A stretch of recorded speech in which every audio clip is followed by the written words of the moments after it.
been an interesting couple of days. Had a stretch just after 5 yesterday where we had back-to-back callers who were both like brilliant about the Bills Bean stuff. One from the standpoint of this is why he's right. This is why everybody should shut up. The other from actually this is why the wide receiver point is right and why everybody should speak up. But they both did bring up Kevin Adams. Like, it's funny. Imagine, like, two politicians, like two of the most loudmouth, openly dishonest politicians. I know that covers a lot of people, but, like, one is like, oh, tariffs, immigration, economy, foreign relations, all these different things. And the next person comes up and like, oh, that's wrong, obviously wrong. This lying, but we both agree Caddyshack 2 was terrible. We both can at least agree, there's a thing we common can both, ground. The common ground is at least make it about the Sabres, you guys. Right. 14 years. Fair. That's fair. Yeah. No matter how you feel about Brandon Beane and the Bills, at least we can all agree that the Sabres is just incredible. Their ineptitude.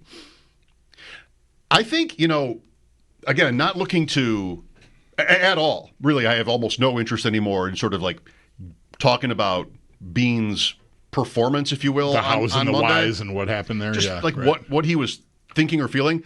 But I do think like from that section of yesterday's show and others, later on we heard from a guy who's like, more and more of these people are showing up, at least in my space, which is, are we sure we're supposed to be? It's right to be upset here, like with the success they've had. And the guy yesterday was like, I can remember Buddy Nix. We should be grateful. Is it better? If the word isn't better, we'll fix it. Is it better to be grateful about the Bills of the last, say, 5 years, or pissed?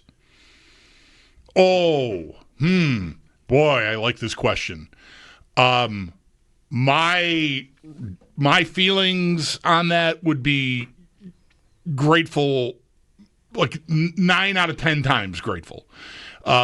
Pissed. I don't know about pissed. Disappointed, frustrated. I guess those things can rise to the level of anger. But for me, I think it sounds this way.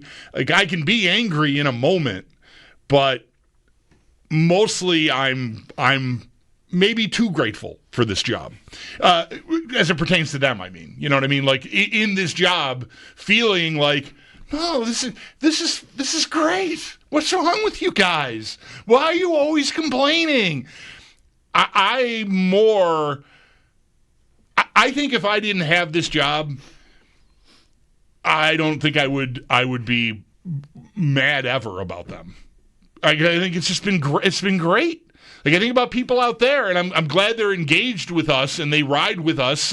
Some of them, or they get mad at us when they don't agree with it. Whatever it is, I'm grateful for that companionship, for that relationship. But I rarely feel any long-term anger. If I do, 2 years ago after the Eagles game, I'm like, I'm done. I can't do this anymore. McDermott with the timeouts and oh my gosh, this has to stop. I don't want to do it anymore. I think that was a 4:30 game, so by 9 o'clock that night we're done, and I felt horrible. Yeah, that I had flipped that hard because they lost maybe 37-34 overtime game on the road to a really good team, right? That went to 11-1 maybe by winning that game. Right. So that's a great example. Yeah. Should you be pissed or should you be wow, amazed, impressed? This is really fun. Yeah. Too bad. Oh well. Yeah. I can't settle for grateful mostly because it still remains about a championship. And I don't apologize for that. That's how the players talk.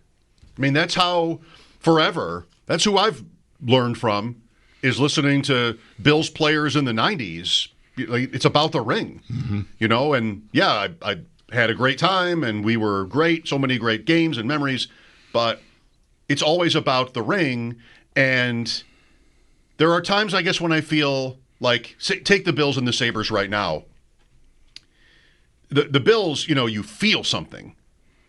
It's maddening, these Kansas City games and these close calls. It's maddening because you really know that they're good enough to do it, but they just didn't. Against the same team every time makes it almost more annoying.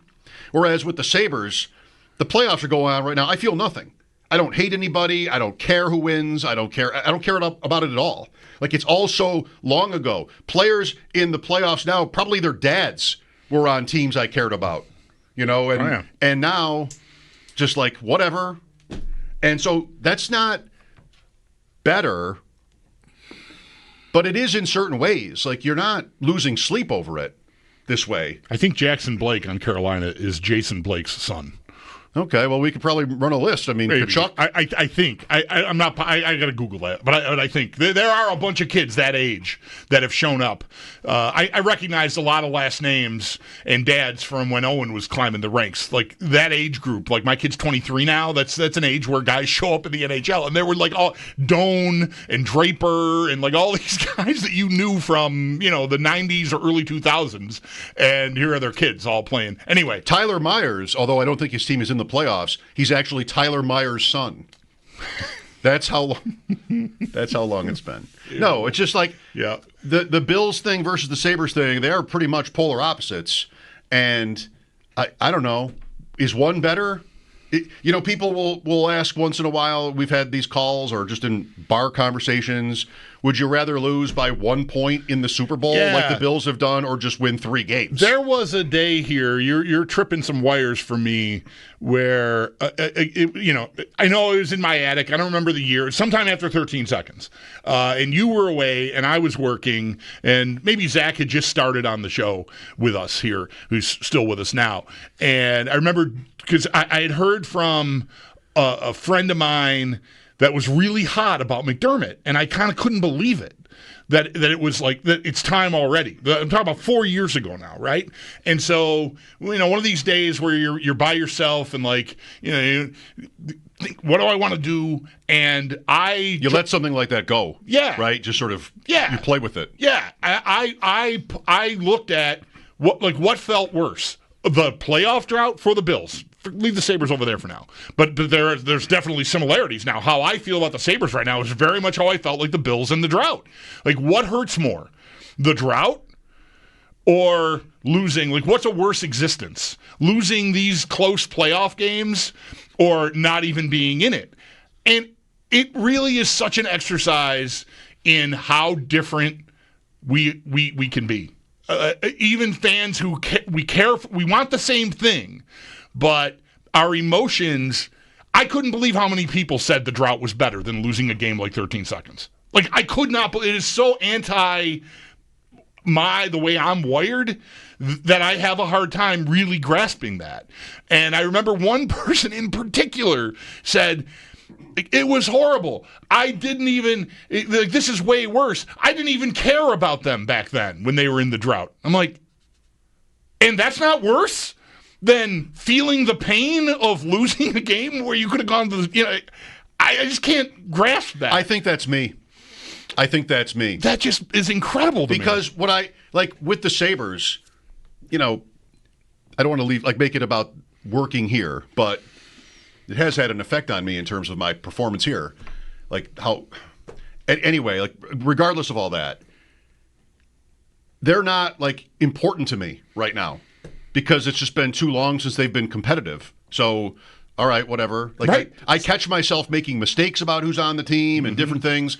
And I think the next question is, well, how much of a void in your life, if that's the word, does that create? And for me, it's like none. I'm sure there are other things I'm interested in instead now that I don't. This is really up to the individual. I don't very often even really think about it. I don't think about like, oh, wow. In here I will. You'll say like, oh, the weather's changing. Wouldn't it be great? The playoffs. Right. Like just different things about. But it's like, oh, it's way over there for me. Yeah. And, whether it's my kids or fantasy football or my dog, I mean, just something else is in the space. And I don't sit around moping about the Sabres drought. And I think the Bills would have been the same thing. And this lifelong quest for them to win a title, now they're close, and there are, micro level things that you can maybe think need to be different for it to happen. And like that's way more intense, which I think for me that's good. That makes it better. The fact that it's more intense. And so I end up feeling more frustrated than grateful, which, it's not where you want to end up in life. But that's how I am about all this. Yeah. Well, what's interesting, like I also don't want to make it about our relationship with the teams, but something that is very different about the two organizations, the two sports, the two leagues, and how much focus there is on them. To me, like it is the Sabres are much easier for me to do what you're doing. Emotionally, anyways, like I still, in some sort of maybe even some perfunctory manner, go through. I'm there. I'm going to watch the games. I love the sport, and they're on, and so I'm going to watch it. But I'm detached in a way that even the show allows us to be more. Whereas the Bills, the NFL, football itself, is so big that even while the Bills are mired in a 17-season drought, we're talking every day in the offseason about what they're going to do and how they're going to get out of it. And the Sabres, in the midst of this, I'm not saying they don't have their days, but it's a lot easier for me to just sort of leave them over there. They're over there, and that emotionally they're not reaching me. I'm not. I watch games every night. I'm watching the playoffs. I'm still dialed in on that. Buccigross last night on the Leafs-Senators game at some point made reference to the interminable suffering of the Leafs fans because they're about to drop to 1-13 or they were 1-12 in these elimination opportunities to advance games. And I'm like, dude, you don't know from interminable suffering. Like, I'm watching this game from Buffalo, New York, and like I would trade places with any Leaf fan. Now, I know, easy for me to say. You get in that spot, and it's year 7 or 8 with the core group and whatever, and you're still. It is maybe a little bit like the Bills. Like they haven't gotten there. They've changed out. It's not McDermott the whole time, right? It's been different guys, but the core group is the same, and they can't seem to get over it. And that's misery. But they're in the playoffs. I wouldn't describe it as misery, but it makes sense to me. There's a word for it. Whatever the word is, there's one for it. Yeah. For what the Leafs or the Bills, like what the suffering, no. What the existence is you are a loser in the eyes of the world, kind of. Like, whether it's Kansas City or, the Super Bowls in the 90s, everybody can appreciate the success you needed to get there, but we remember the champions, and we remember the teams they beat if it's the same team every year. Like, that's just how cruel the thing is.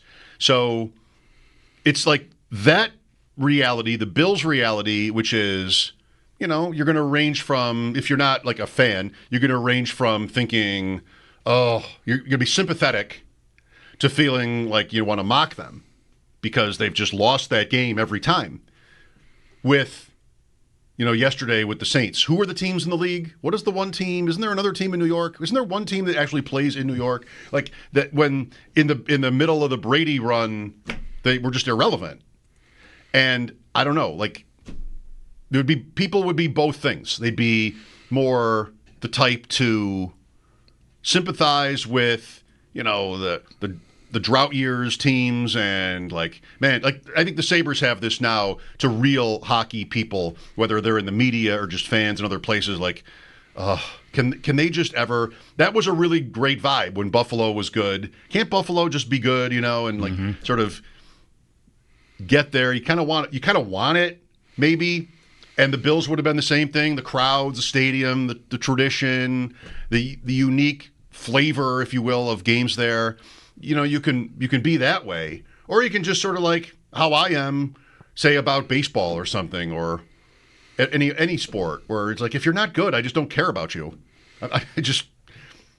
I'm here for the good teams. I'm here for the storylines and the championships. Can a team repeat? Can a team win its first? Can a quarterback? All that stuff. And so that makes me, it's not exactly on point from where we were, but that makes me more like amped up for and even mad about the Bills than I would have been in 2010. 2010, they're an eye roll. The owner's ancient. They're talking about moving. They're like the Sabres, hiring Buddy Nix. Like, who's that? That's the Sabres GMs are. Was this person in the profession before they made them the general manager? Like, who is this person? It was never somebody like really credible. We go to the Super Bowl and the Bills hire Duran, and we've got Chicago guys coming up to us to apologize. And he was the coach of the year. Right. In the league once. The year before sorry, he got guys. fired. Yeah, right. Sorry, guys. This is not going to go well. Like, that's not more fun, because that's depressing. Those interactions with people in other markets are depressing. Right. It doesn't hurt like a bitter loss that you think you should have won hurts. Like it's a different kind of. That's almost. It gets to be painless. You end up being numb.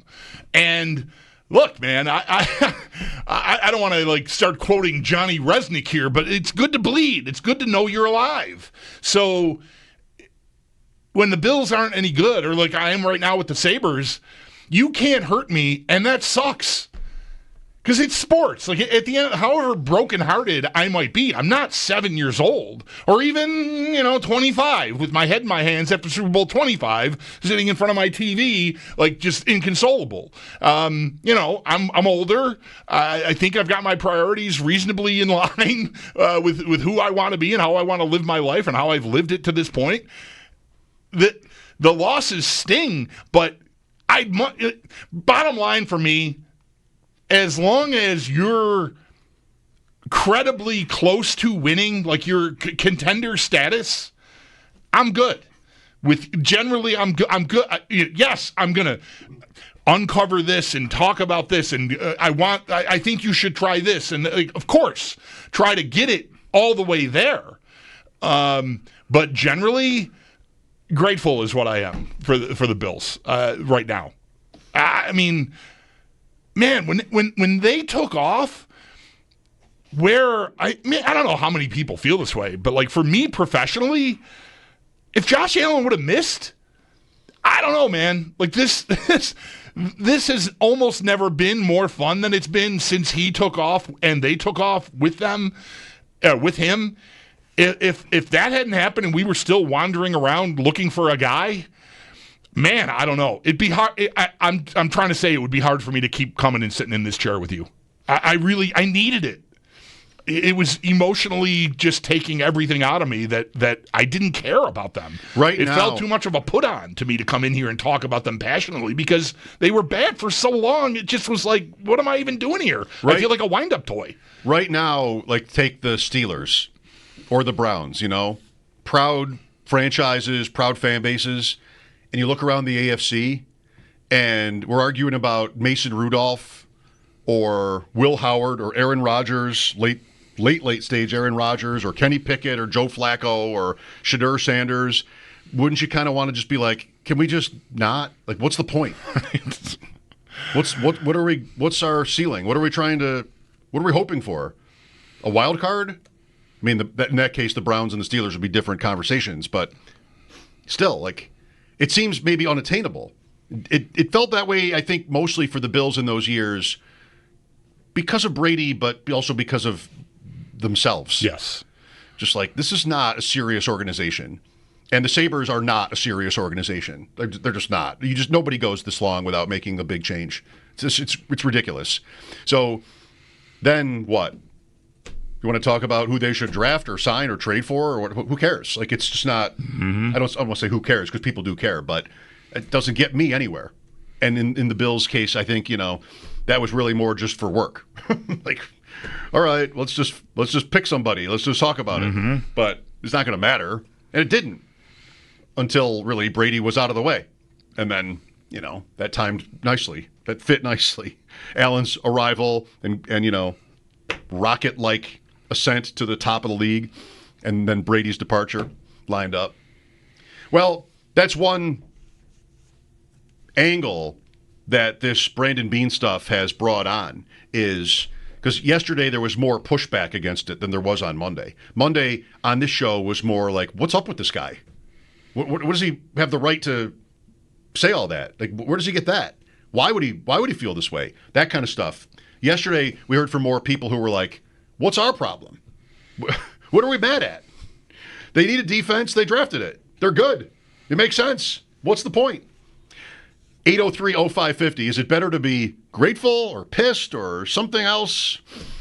Can you be both? I feel like both are reasonable. So maybe we're all both, just to different degrees.